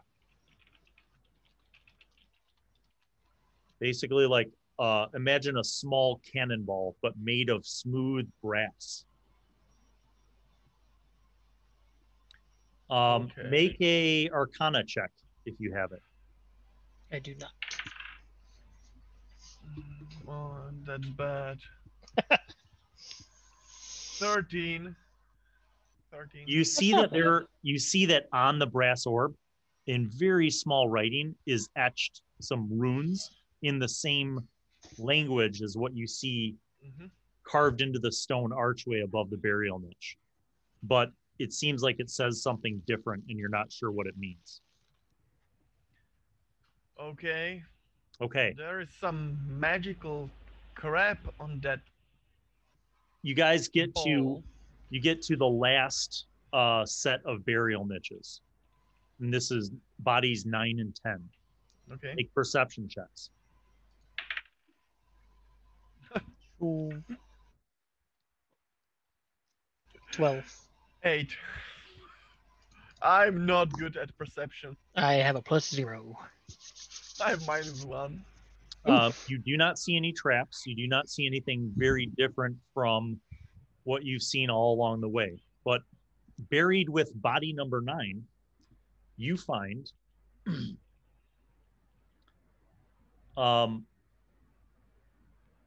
it looks like an egg, okay, but not like a chicken egg. Maybe an ostrich egg or something because it's larger. And it looks like it's been preserved by being painted. And it has this very elaborate painting of a scene that looks like the top of a ziggurat, like a pyramid with the top cut off. And you see some figure like holding up its hands to the heavens. And there's fire coming out of the hands, going up into the heavens. So you find a very fancy painted egg. And buried with body number 10,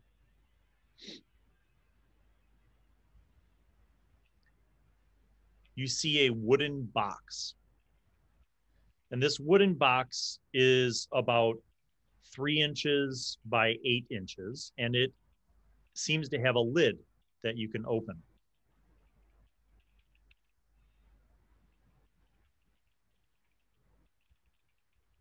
Okay. Gosh, I think. He's giving us a deck of many things. It's a trap. Yeah, that's what I thought. And I hope we will have time to collect all those things on our way back. Okay. So about 10 feet away from this last set of burial niches, Murmur is standing at a door, and it's a big stone door.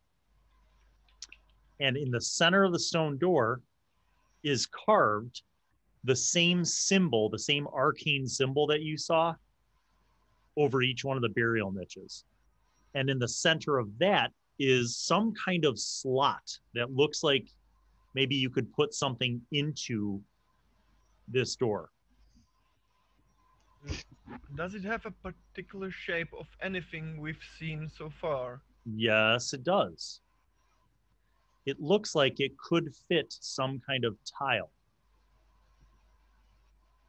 Okay. Murmur. Would you kindly bring that tile from the beginning of the hall? Yes, master. Wow. Murmur flies down the hall, comes back moments later, and he is holding the pendant, and he hands it to you. It looks like you could pry the tile out of the pendant. Okay, I'm not hesitating at all. Okay. I rip that off and I try that on those doors. You place the tile into the door. And for a moment, nothing happens. And then you see that the colors on the mosaic tile begin to glow and sparkle, and you hear a grinding sound, and the door slides back about 6 inches, and then it begins sliding into the wall. And you can see underneath on the floor that there's like a mechanism that is moving this door, and you hear the sound of like grinding stones.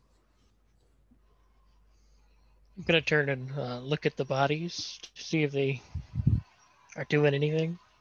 I'm okay. You turn to look at the bodies, and you see something, not from the bodies so much, but you see lights turning on, starting to glow red from the symbols above each burial niche. And then they progressively go further and further down the hall, and those lights are coming to bodies number 3 and 4, and then the lights above 5 and 6 start to glow. So what do you guys do? Okay, Murmur. Look after our backs. We're going in, and fast. And we run in. Okay. You guys run into another hallway. And this looks like it has been refined quite a bit more. The stone has been smoothed out. It does not, you can even smell in the air, it's very stagnant. It does not smell like this area has been opened in a long time. And this hallway leads to about 20 feet to an open arched doorway. And through that open arched doorway, you go into a hexagonal room. And each of the sides has arched doorways that are open and go off into tunnels in these different directions. Okay, any kind of symbols above those? Nope, no Archway? symbols. And each of the ways that these hallways go basically covers a direction. So you guys are coming in from the south. So there's one that goes southwest, southeast, west, east, northwest, northeast, and north.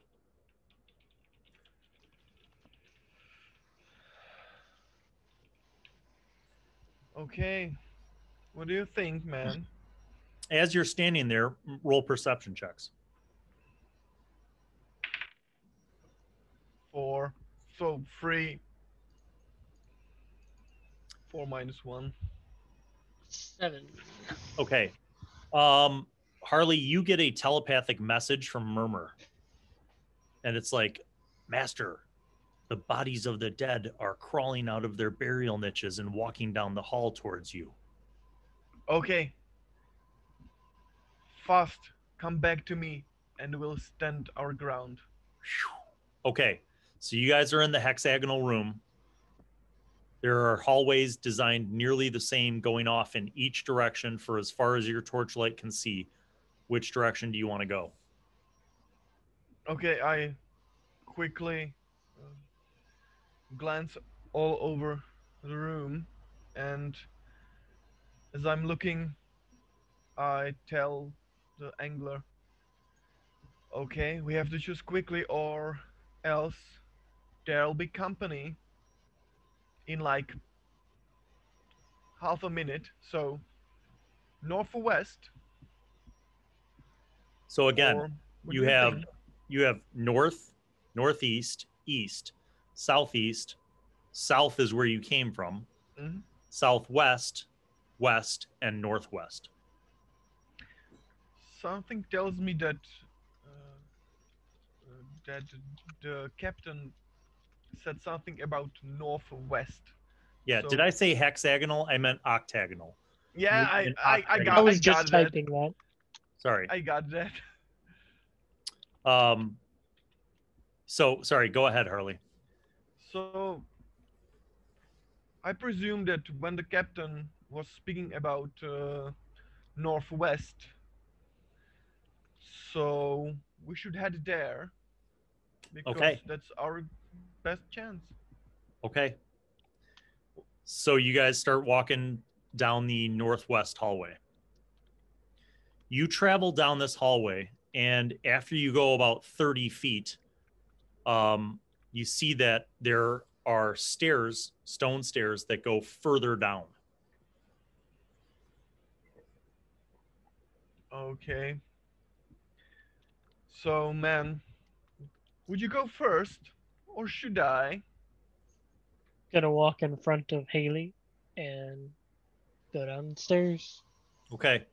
You you go down, you get to the bottom of the stairs, and your torchlight reveals a short hallway, only about 20 feet, that leads to another arched stone open doorway that looks like it opens up into a very large cavern. Well, before anything else happens, I'll tell the murmur, stay on the top of those stairs and let us know if those undead, you know what, Okay. Murmur that says, yes, master. those undead will catch us. So, Okay. you know, So as then you let guys, me know and came back or come back. yes, yes, master. So are we going onward?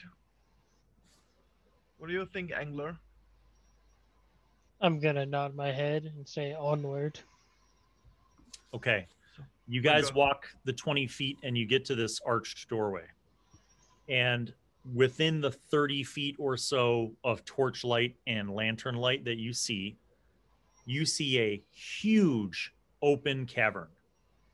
It looks like the ceiling of this cavern goes up about 40 feet because you could see it just at the edge where you're standing. As you look up, you see this cavern, but it's a vaulted ceiling. So it probably goes up higher as you go out into this open cavern.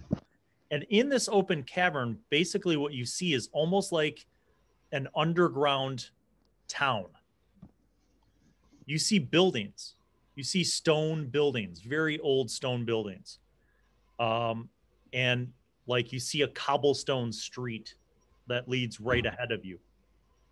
And there are about 6 different buildings that you see just within like the edge of your vision. And it looks like you are basically in an underground neighborhood. Okay, those buildings are are those special in any way? Like I would recognize an inn or a tavern If or you maybe want to walk on the, stables and so on. yeah, if you want to walk on the path, you can kind of get closer and begin to explore them. I Um, I, I would like to. you see that you see as you get closer, these are all stone buildings, but they are obviously ruins because there is no like none of them are fully intact. Like there are some that have like part of a roof and the roof is collapsed in. You also see stones and things all over the ground that look like they fell and collapsed over time. The first probably 4 or 5 buildings that you are coming up to look like small cottages, like the kind that maybe a peasant would live in. These are no more than 20 feet by 20 feet, like 1 room, maybe 2 room cottages. But you see that the cobblestone path continues on. Um, okay, I would like to use one of my soul knife abilities, Psychic Whispers, which is I choose 2 creatures I can see, and I roll my psionic die 1d6 for a number of hours equal to that. Okay. We can speak telepathically.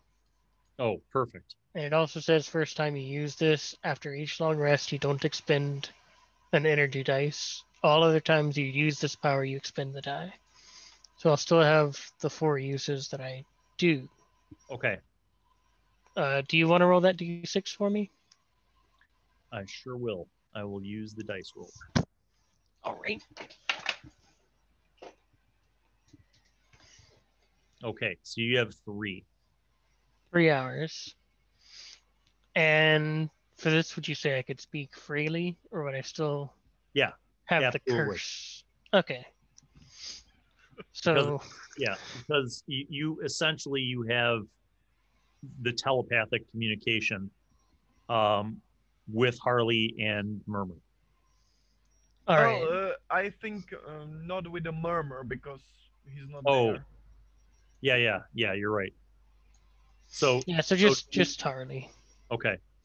All right. So you guys proceed along the path, and as you're moving through this ruined underground cavern, you see as you look up that the height of the ceiling has grown tremendously now, and you actually see trees. Okay, these look like very ancient trees, like they were probably 1,000 years old, but they are petrified. They're solid rock. They basically become stone.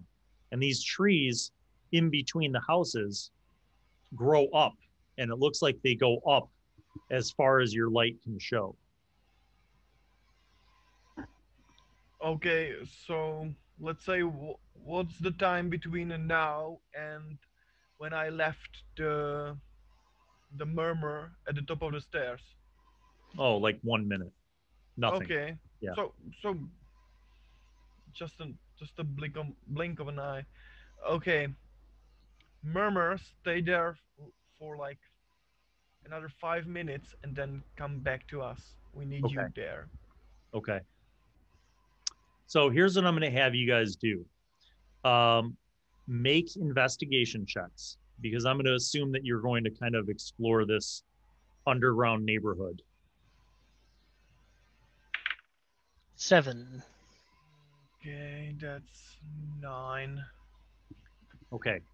So you spend the next 10 minutes going around, and like I said, there's about 20 buildings total in this cavern.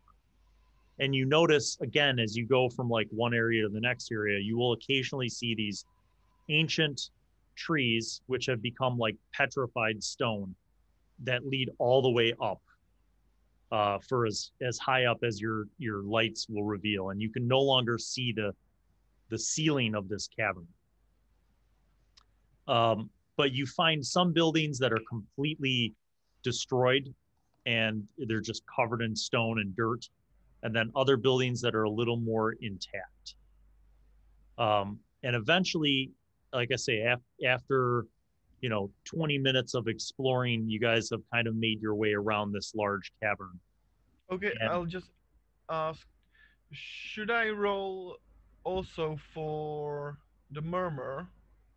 Because I told him that in 5 minutes or so yeah, he should come back.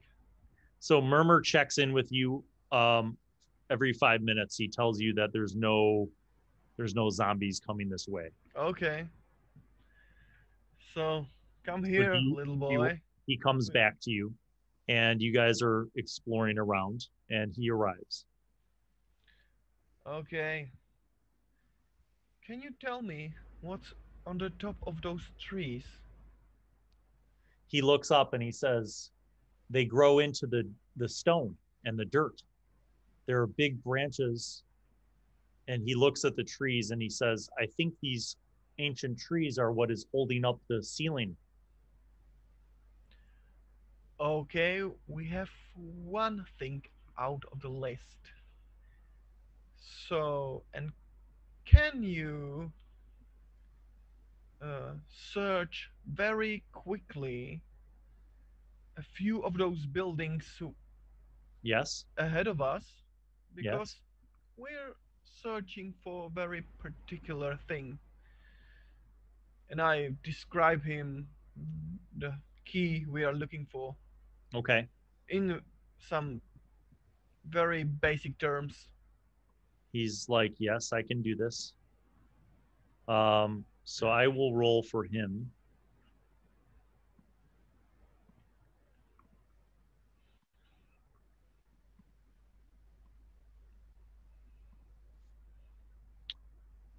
Oh, very good. So Good he boy. begins searching around, and you guys wait. And I assume that you're kind of walking around too, also Yeah. looking. So after about like half hour total, you guys have searched and he has searched, and he says, there's nothing in this ruined place, master, but he says, I did find another cave. Show us then. And he leads you through this underground neighborhood, and you arrive at like kind of the other side. Okay. And you see that there's another arched doorway cut into the stone that leads to another hallway. And he points and he says, this way, master. I gesture towards the angler and then towards the hallway. After you, sir. Okay. Just gonna say telepathically, always, always, always, always, and start going down the hall. Oh, come on, man. I got your back. You travel for about 60 feet. Make perception checks, both of you. I will roll for the familiar. Big I, 6. I have to. Okay, you guys are walking. You've got your torches and you've got your lantern. As you're walking, Murmur says, "Stop! Stop!" Gonna stop. Stop, Look man. up. Stop, man. Stop, man. And you see he flies up ahead of you about 10 feet and he points to the ground and he says, "This is not solid. This stone is not solid. There are cracks in it. It is a trap." Would you take a look at that stone over there? There's something fishy about it. I will go over there and attempt to thoroughly look at the stone.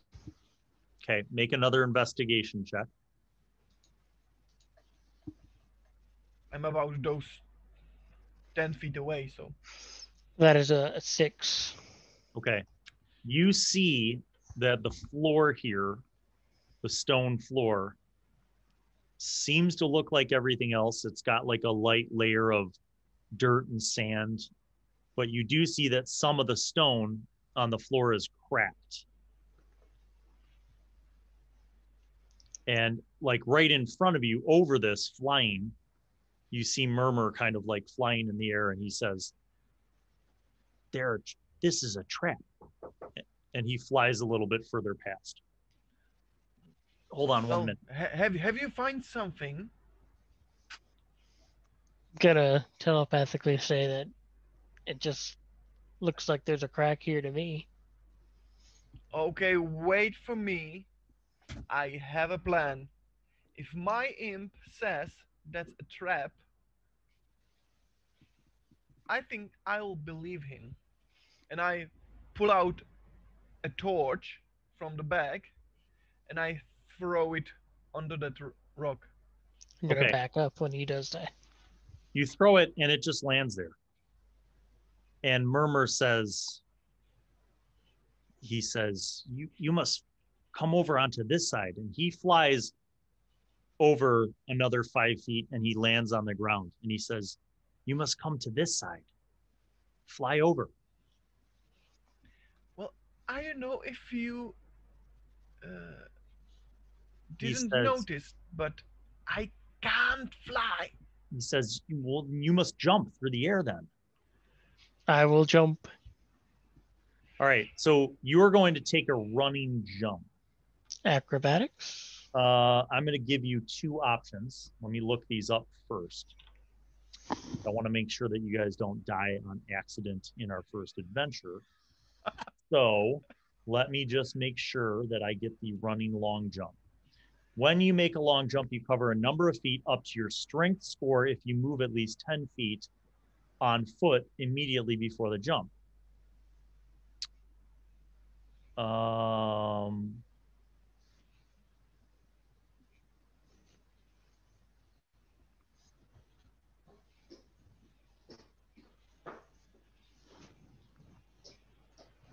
Okay, so you guys both have moderate strengths. So you're going to make an athletics check to do a running jump over this span. Okay. Okay. Now, I will allow you to substitute acrobatics if you have proficiency in acrobatics or a better roll with acrobatics. And the explanation would be that instead of just making a straight running long jump, you kind of do like a parkour move where you jump and then spring off the wall. So you choose athletics or acrobatics. Acrobatics. One at a time. So Matt, go ahead. What are you going to do? Acrobatics or athletics? Acrobatics. I got a 12 total. Okay. You make it. That's part one. Harley, what do you do? Acrobatics. I have much better roll with that. And I have 5. Total? Total. Yeah. Okay. You have to make a dexterity save. Okay. So your dex save. What do you have for your roll? 3, and I have dexterity +3, so 6. Okay. So here's what happens. Angler, you do your running jump and you kind of jump over and you land kind of by where Murmur is. And you see Harley's like doing an acrobatics move and he goes to jump and kind of parkour off the wall, but his foot slips on the rock and he kind of lands in the middle of this cracked floor area and the cracked floor just collapses. And you see he's like reaching out to grab at like the edge, but he slipped, like it slipped out of the reach of his hand. Just thought.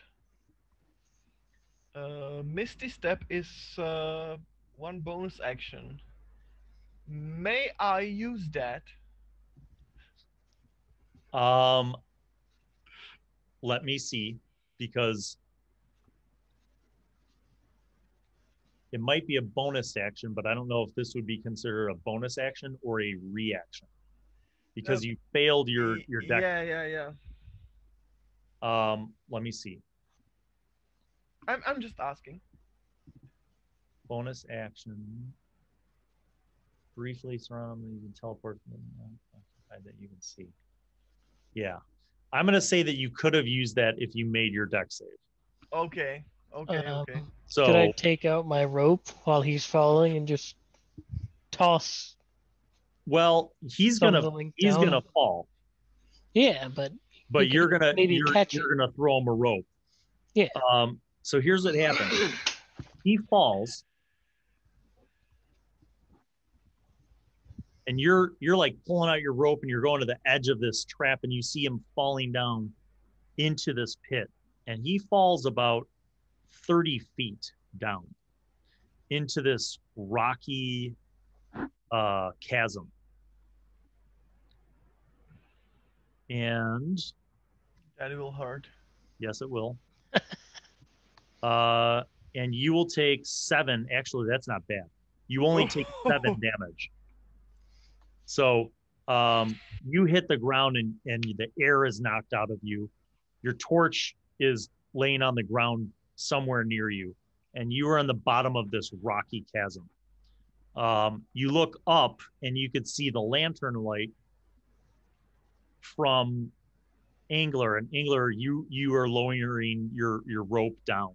Is there anything I could tie it to? No, not really. All right. You're in a pretty long stone hallway. How do walls of this pit looks like? They are very rocky and jagged. Like this doesn't look like it was man-made. This looks like maybe it was a natural fissure in the bedrock that was covered up to be a trap.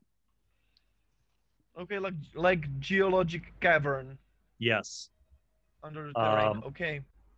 So you see the rope arrive, and you're dusting yourself off, and you're very bruised and scraped up. But you see that your friend is holding a rope up at the top. I'm okay, man. Well, I'll try to climb up. So okay. So Angler, you're gonna make an athletics check first and tell me what the roll is. May I tie the rope around my waist? Yes. And try to climb over the rocks with. Yeah. So if he makes his athletics check, he can anchor the rope for you, which will let you make an athletic check with it. All right. 18. Okay. So he's holding it firmly. He's got it tight around him. He's got a good position. Now you make Harley will make a roll of athletics with advantage. I was expecting to roll a natural 1 and be pulled in the pit with him. That would be hilarious. Okay, it's 10 and 15, so 14. 14. You're good. You get to the top. That's the prayer of healing from the priest. So you guys, you kind of tidy up, you pull your rope back up, and you continue down this cavernous hallway, and it goes for another 200 feet. I mean, it just seems to go on and on and on. And you arrive at an archway. And this archway has a stone door, but there's no symbols on it. Just a stone door. It's not locked. Looks like you can, pull it open if you want. You just need to make a strength check or athletics check. Which one? I say, watch this, and I duck those.